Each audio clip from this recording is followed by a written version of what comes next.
Viewers and subscribers, welcome to my channel Technical News Service. Here what we have for you in today's news headlines. Fire victims in Kingston Central could miss first few weeks of school.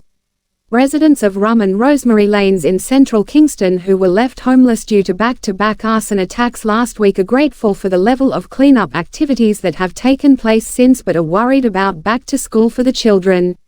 In the attacks, which occurred last Thursday, nearly 50 people were burnt out at both locations, including more than 13 children who had their school uniforms and supplies destroyed by fire. During a visit to the area by journalists Thursday, some residents called for swift assistance to replace the items the children will need for the reopening of school on Monday. "I really wanted to get back the school supplies for my 3-year-old son," one woman told.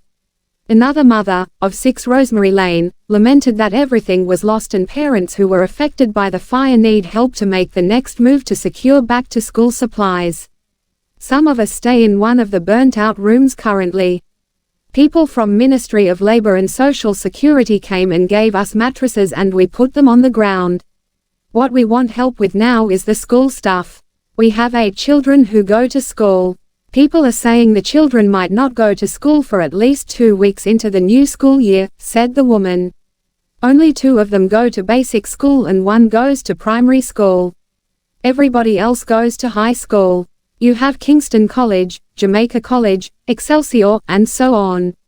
All the things burn up, including bags, school shoes, and uniforms.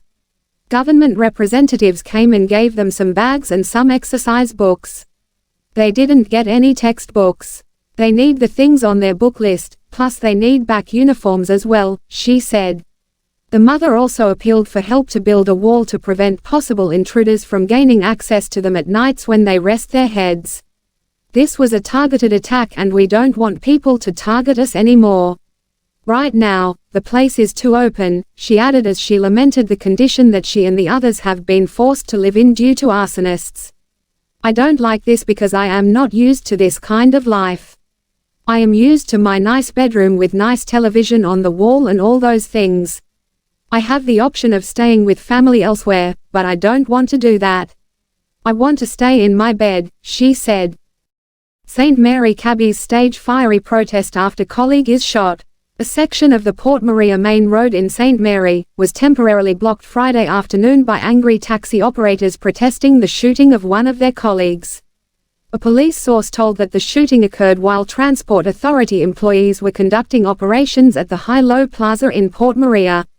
According to the police source, a member of the Public Safety and Traffic Enforcement Branch (PSTEB) approached a taxi operator known as Ramper, who plies the Port Maria to Kingston route.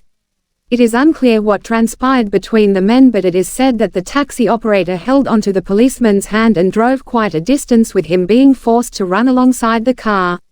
It is said that the cop discharged his service revolver in a bid to get the cabbie to stop his car. The taxi operator received injuries to his upper body. He drove himself to the Port Maria Hospital where he received treatment. The policeman was also taken to the same hospital by his colleagues and also received treatment. The incident resulted in taxi operators plying the Anoto Bay to Port Maria route withdrawing their service, leaving many commuters stranded from about 2 p.m. to 4 p.m. as they did back-to-school shopping. Firefighters helped extinguish and clean up debris that was thrown on the road and set ablaze. Hairdresser shot dead in St. Elizabeth. A woman was found shot to death at her home on Gale Town Road in Goshen District, St. Elizabeth on Thursday night. She has been identified as Alicia Griffiths, a 38-year-old hairdresser from the community. It is reported that around 10:30 p.m., residents heard loud explosions in the area and called the police. On arrival, lawmen were directed to Griffiths' home, but the door was locked. It is understood that police breached the door where Griffiths was seen lying motionless on her back in a pool of blood with what appeared to be gunshot wounds to the head and neck. The scene was processed, and the body transported to the Black River Public Hospital, where Griffiths was pronounced dead. The body was later removed to the morgue pending a post-mortem examination. No motive has been established for the killing, the police said.